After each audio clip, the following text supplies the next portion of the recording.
السلام علیکم جی، امید ہے آپ خیریت سے ہوں گے۔ آج ہم آپ کے لیے ایک ایسی موضوع پر بات کرنا چاہتے ہیں جو بہت ہی کامن ہے ہمارے معاشرے کا۔ یہ بات میں اس لیے کرنا چاہتا ہوں کہ 2-3 دن پہلے ایک جو ہے وہ پوڈ کاسٹ جو اور مقبول جان اور حسن نثار صاحب کے درمیان گفتگو ہو رہی تھی، اس کے متعلق ہے۔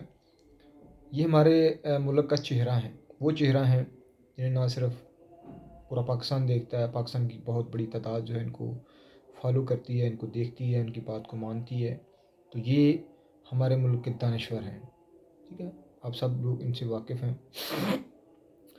تو ان دانشوروں کے خیال میں سب سے بڑا مسئلہ جو ہے ہمارے ہاں جو ہے وہ ایک تو ڈی این اے کا ہے، دوسرا ذات پات کا ہے، ٹھیک ہے نا۔ اور یہ ایشو ہی ہمارے ہاں رہ گیا۔ کبھی انہوں نے کسی مزدور کی بات نہیں کی ہے، مزدور کے مسائل کی بات نہیں کی ہے، عوام کے مسائل کی بات نہیں کی ہے۔ ہاں، ایک بات ضرور کرتے ہیں، وہ اپنی بات کرتے ہیں، اپنی ذات کی بات کرتے ہیں، اور وہ اشرافیائی جو پروٹوکولز ہوتے ہیں ان کی بات کرتے ہیں۔ لیکن کبھی آپ ان کے منہ سے کوئی ایسی بات نہیں سنیں گے جو عوام کے حق میں ہو۔ میں اس وقت چونکا جب انہوں نے حسن نثار صاحب نے جو ہے وہ ایک شعر جو ہے وہ حسب معمول جو ہے حسب عادت جب انہوں نے پڑھا، تو جس طرح ہمارے ملک کے مولوی ہیں یا عالم ہیں، وہ کچھ بھی مدرسوں میں، مسجد میں، تقریروں میں کچھ بھی وہ پڑھتے رہیں تو عوام جو ہے وہ سر دھنتی ہے، واہ واہ، سبحان اللہ، ماشاء اللہ، جزاک اللہ کے نعرے لگتے ہیں تقریروں میں بھی۔ تو میں نے ان کا بھی رویہ یہی دیکھا کہ یہ بھی ایک ٹھیٹھ مولوی کی طرح جو ہے وہ باتیں کرتے رہتے ہیں، ٹھیک ہے۔ اب یہ دانشور ہیں پاکستان کی، تو دانشور جو ہے وہ یقیناً جو ہے اپنے دور کی نوجوان نسل کو جو ہے وہ انفلوئنس کرتا ہے، اس پر اثر انداز ہوتا ہے، معاشرے کی سوچ پر اثر انداز ہوتا ہے، نوجوانوں کی جو ہے وہ سوچ جو ہوتی ہے اس پر اثر انداز ہوتا ہے۔ تو یقیناً یہ لوگ بھی اثر انداز ہوئے ہیں۔ اب وہ کس انداز میں اثر انداز ہوئے ہیں یہ بھی ایک سوچنے والی بات ہے۔ لیکن میرا مقصد جو بات کرنے کا ہے وہ یہی ہے کہ وہ آج بھی جو ہیں اتنا کچھ پڑھ لکھ کے بھی اتنی مطلب اس لیول پر پہنچ کر بھی وہ ذات پات سے باہر نہیں نکل سکے ہیں، اور وہ یہی سمجھتے ہیں کہ پاکستان کی جو 21-22 کروڑ عوام ہے یہ الو کے پٹھے ہیں۔ ان کی تقریر سن لیں آپ، کوئی کلپ آپ کو دکھا بھی دیتے ہیں۔ تو انہوں نے ایک شعر پڑھا، شعر جو تھا وہ برصغیر کے ایک بہت ہی بڑے صوفی بزرگ جو تھے ان کا یہ شعر ہے، تو بہت مطلب کامن شعر ہے، زبان زد عام ہے، لوگ اس کو پڑھتے ہیں، محفلوں میں بھی پڑھتے ہیں، خاص طور پر جو ہے وہ ان محفلوں میں جب ہم نے کسی کو نیچا دکھانا ہو یا چھوٹی ذات کے کسی بندے کو کوئی بات لگانی ہو یا اس کو محسوس کرانا ہو، تو ہم اس طرح کے شعر جو ہیں وہ بڑے شوق سے پڑھتے ہیں، ٹھیک ہے۔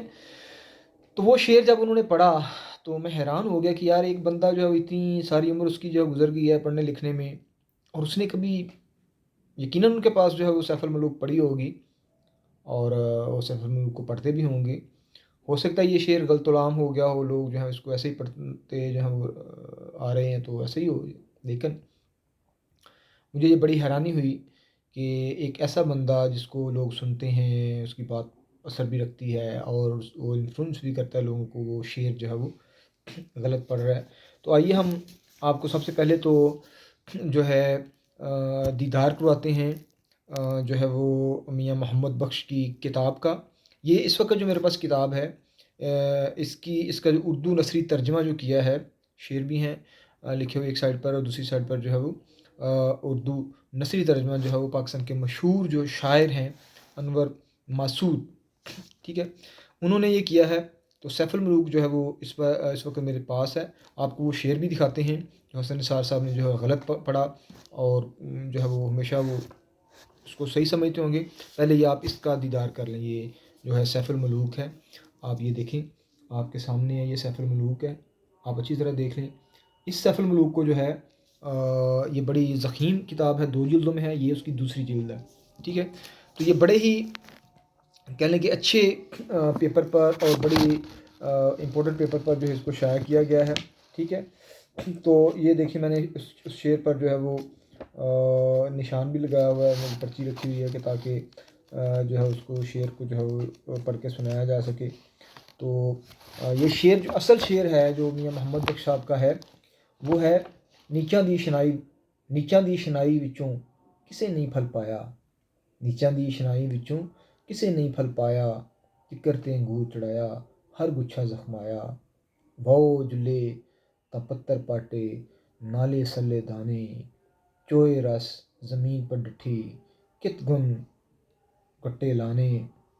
تو یہ آگے مطلب ایک لمبی چوڑی 2000 پیج کی یہ سفر ملوک ہے، جس میں اور بھی بڑے کام کی باتیں ہیں.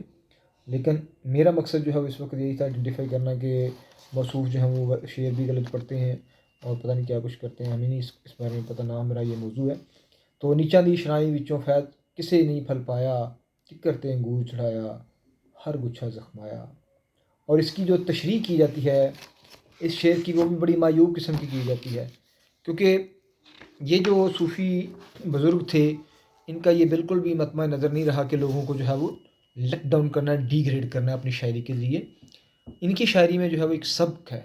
وہ سبق کیا ہے وہ ان کی شاعری پڑھ کے آپ دیکھ سکتے ہیں کہ کس طرح یہ لوگوں کو جو ہے وہ لوگوں کی بات کرتے ہیں اور لوک ادب کی بات کرتے ہیں، لوک دانش کی بات کرتے ہیں. ٹھیک ہے، لیکن ہمارے دانشور جو ہیں وہ ایسی بات نہیں کرتے ہیں. تو ان کے اس شعر کی تشریح بھی جو ہے وہ بھی جو ہے وہ آپ کو تھوڑی سی شیئر کر دیتے ہیں کہ اس شعر کو جو ہے وہ کیسے جو ہے وہ ڈیفائن کیا جاتا ہے، کیسے اس کی جو ہے وہ تشریح کی جاتی ہے. تو میں نے جو ایک کتاب چھوٹی سی پڑھی اس میں جو ہے وہ اسی سفر الملوک سے جو شعر لیے گئے ہیں، ایک شعر ایک کہانی. تو اس میں برصغیر کے حوالے سے بھی جو ہے انہوں نے اس کتاب میں، چھوٹی سی کتاب ہے اس میں جو ہے وہ باتیں شیئر کی گئی ہیں اور ان کی تشریحات پیش کی گئی ہیں ہر شعر کی، اور ساتھ ایک کہانی بھی جو ہے وہ. تو اس شعر پر جب میری نظر پڑی، اس کی کہانی پر نظر پڑی جب اس کتاب میں، تو وہ جو سٹوری تھی واز ویری فیسینیٹنگ. ٹھیک ہے، فیسینیٹنگ کیوں تھی؟ اس نے مجھے بہت زیادہ مطلب جو ہے متاثر کیا کہ بالکل ہمارے معاشرے میں یہ بات بالکل ایگزیکٹ اس معاشرے پر جو ہے وہ پوری اترتی ہے. اب اس نے جو جو جو جس نے تشریح کی ہے شعر کی، اس نے بڑی باتیں کی ہیں، لیکن مختصر میں جو ہے وہ آپ کو اس کہانی کی طرف آتا ہوں جو اس نے کہانی سنائی ہے. اس نے ایک جزیرے کا ذکر کیا کہ کسی جزیرے پر جو ہے ایک عورت رہتی ہے، بوڑھی عورت ہے، اور وہ ایک لمبے عرصے سے جو ہے وہاں پر جو ہے وہ گزر بسر کر رہی ہے. ٹھیک ہے، ایک دن اچانک ایک جو ہے وہاں پر جو ہے ایک اژدھے کا بچہ آتا ہے. اب وہ مائی جو ہے بوڑھی ہے، وہ دیکھتی ہے کہ وہ کمزور ہے، اس کے پاس کھانے پینے کے لیے کچھ نہیں ہے، اس کو وہ دودھ ڈالتی ہے،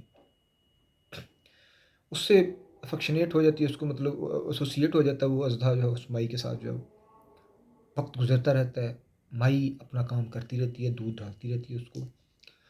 ایک وقت جو ہے وہ ایسا آتا ہے کہ وہ کھڑا ہوتا ہے، اژدھا جو ہے کھڑا ہو کے وہ دیکھتا ہے. اب وہ جو مائی دودھ ڈالتی ہے، شی واز ویری ہیپی کہ میرا بچہ جو ہے جوان ہو رہا ہے.